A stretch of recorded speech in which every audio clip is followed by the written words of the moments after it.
Welcome to Group 39's analysis of the current South African market, including strengths, weaknesses, opportunities, and threats for our organization. Since we're determining whether or not to invest in this country, we felt a thorough PESTEL analysis would assist in our decision-making. South Africa is the southernmost country on the continent of Africa and is in the subtropical zone. It is the meeting place of the Atlantic and Indian Oceans and boasts more than 1,600 miles of coastline. The climate and topography of South Africa varies from the coasts inland to the Great Escarpment to the central plateau that covers the interior of the country.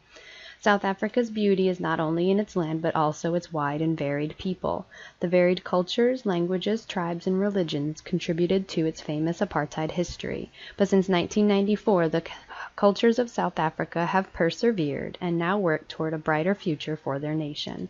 The population of South Africa as of mid-2016 estimates is 55.91 million, with 49% male and 51% female. South Africa is the only country in the world that has 3 capitals. Pretoria is the administrative capital and houses the executive branch of government.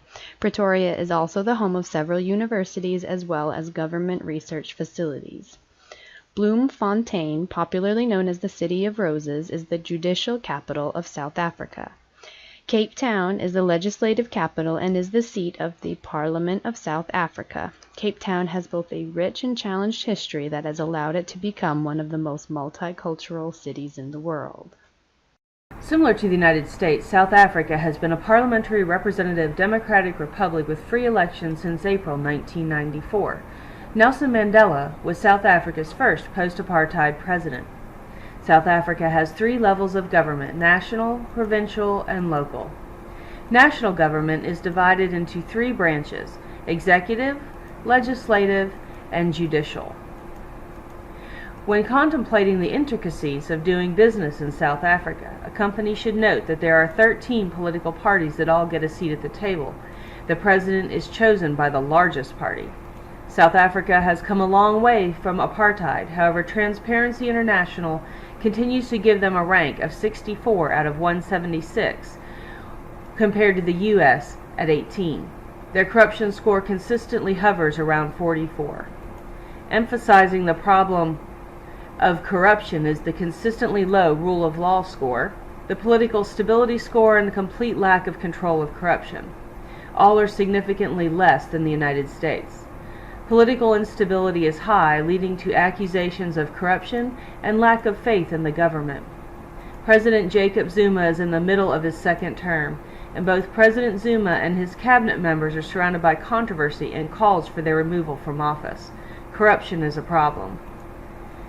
The 2nd level of government is provincial. South Africa has 9 provinces, and like the states in the United States, each has its own legislature and is represented at the national level. The 3rd and final level of government is local. There are 278 municipalities that function very similar to counties in the United States and England. South Africa has made many changes to its economic system over the past 2 decades. In the 80s to mid-90s, the economy was based more on a command system. As the political climate has changed, it is currently a mixed economy, but there are still some major industries controlled by the government, like oil. Currently, there has been a major push to privatize all industries. South Africa is one of the largest and strongest economies in Africa today. Economic growth, measured by annual GDP, has shown very little progress over the past 2 to 3 years. In the early 2000s, South Africa was seeing large growth in the area of 5% in 2005, but took a huge drop during the economic crisis of 2008. There was a rebound, but still growth is slow at only 1.26% in 2005. GDP total of South Africa is only $314 billion versus the U.S. at $18 trillion. As the graph of the GNI per capita PPP shows, there has been steady disparity between South Africa and U.S. over the past 25 years. The data shows that South Africa has become more expensive compared to the U.S. The PPP factor is around 5.5 in 2015. The Human Developmental Index is an important criteria for economic development.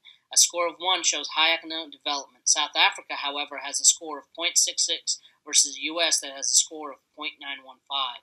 There are many factors that make up the score. As we can see from the table, South Africa falls short compared to the U.S. on many aspects, like life expectancy of over a 20-year difference. One of the reasons for the low life expectancy is the high homicide and crime rate.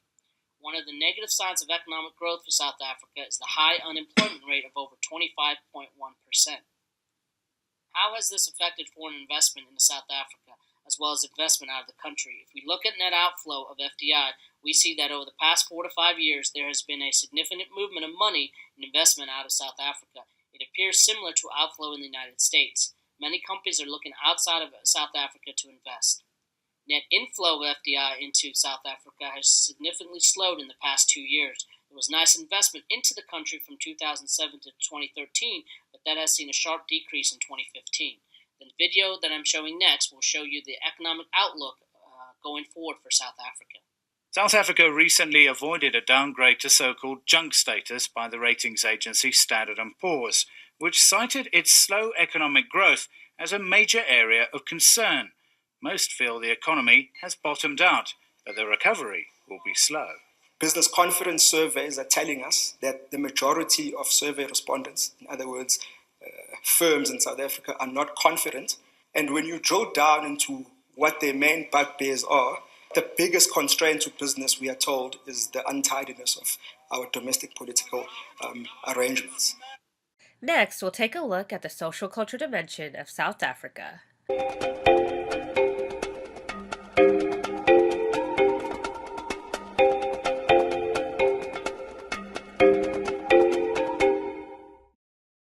South Africa is comprised of many languages and dialects. Its primary language is Afrikaans, derived from Dutch Protestant settlers in the 18th century. It is followed by Xhosa at 16% and English, fluently spoken by 10% of the population.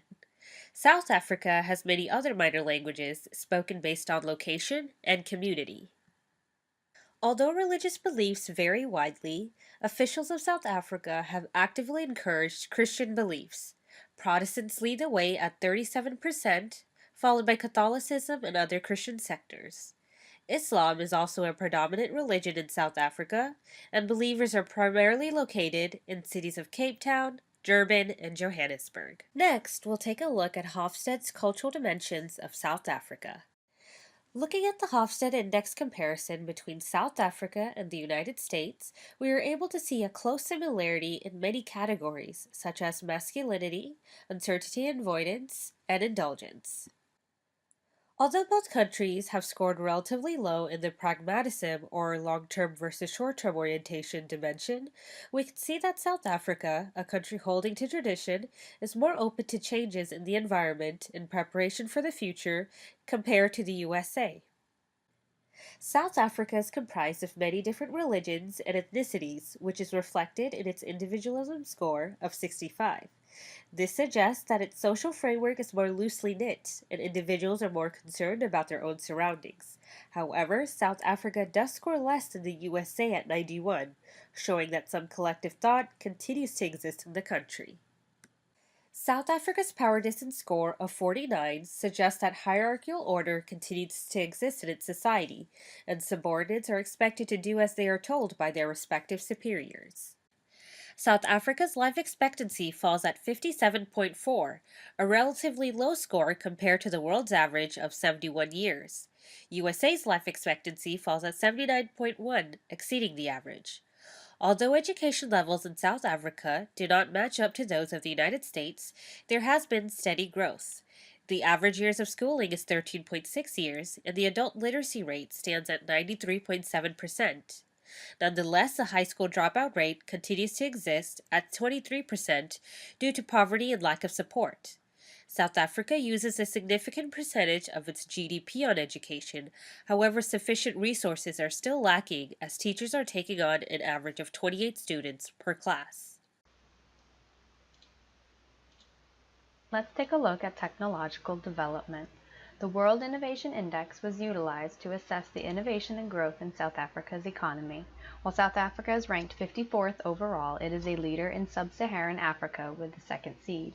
There are many innovations that have already come out of Africa, including the world's first heart transplant in 1967, the patented Smart Lock safety syringe that has likely saved millions of lives from accidental needle sticks, the Delos that breaks up coastal wave action, and finally, the Creepy Crawly that was the world's first pool vacuum. In 2012 to 2013, South Africa spent 0.76% of its GDP on research and development. That investment was split between 5 R&D performing sectors.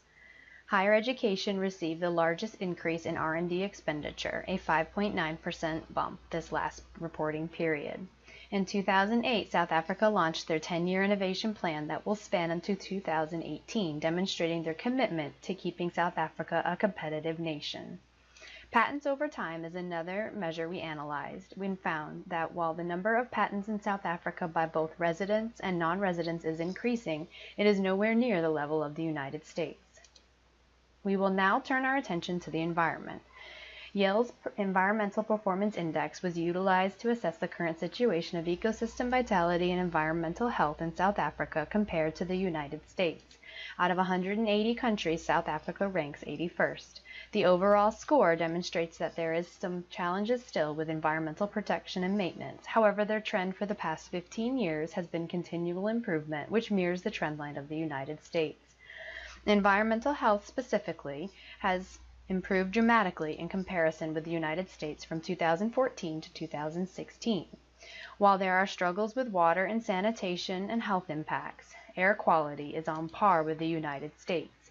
This is driven by the lower proportion of the population whose exposure and risk exposure is above World Health Organization thresholds for South Africa than in the United States.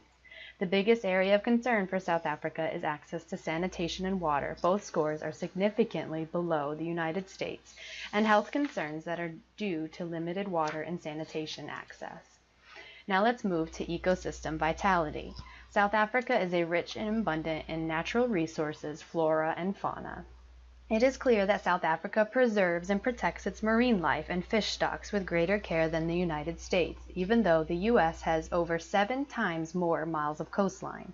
South Africa has more protection for national species of birds, mammals, amphibians than the U.S. as well, but where South Africa really falls short is climate and energy. In both carbon intensity and CO2 emissions, the United States scores significantly higher, leading this to be a future challenge for South Africa. Now we will discuss the legal system of South Africa. South Africa has an independent judiciary subject only to the Constitution and the law. The Constitution is the supreme law of the country and binds all legislative, executive, and judicial levels of government. The Constitution provides for several courts, including Constitutional Court, Supreme Court of Appeals, High Courts, Magistrates' Courts, and any other recognized court such as a labor court, military courts, and different tribal courts. South Africa has a mixed legal system combining elements of civil law and common law. This mixed legal system originated in Europe and Great Britain. In comparison, the United States has a common law system in which the judges can interpret the law and set new precedents. Some fun facts about the two countries: South Africa legalized same-sex marriage almost 10 years before the U.S. Due to globalization and technology, citizens of both countries were able to follow recent high-profile cases in real time. O.J. Simpson and Oscar Pistorius are examples of legal cases that captured the world's attention. If you are interested in doing business in South Africa, it is important to understand property rights. Countries that have weak property rights tend to struggle to develop strong economic markets. South Africa has been a member of the World Intellectual Property Organization since 1975 and is among over 180 nations that have signed international treaties designed to protect intellectual property. Although the U.S. is ranked first worldwide, South Africa remains the first ranked among those countries in the African region in terms of protecting intellectual property and is ranked 20th overall. It is imperative to review the SWOT analysis to assess what makes this country unique. Strengths include the fact that the country is a democratic nation, has made efforts at increasing women in government roles, and has free trade agreements with other African nations. Weaknesses include the apartheid history, as well as high unemployment and crime rates. Opportunities include a prime coastal location with large port cities and an active tourism sector. Lack of strong property rights protection remains an important threat. We hope that the information presented will assist you in your decision-making process regarding conducting business in South Africa.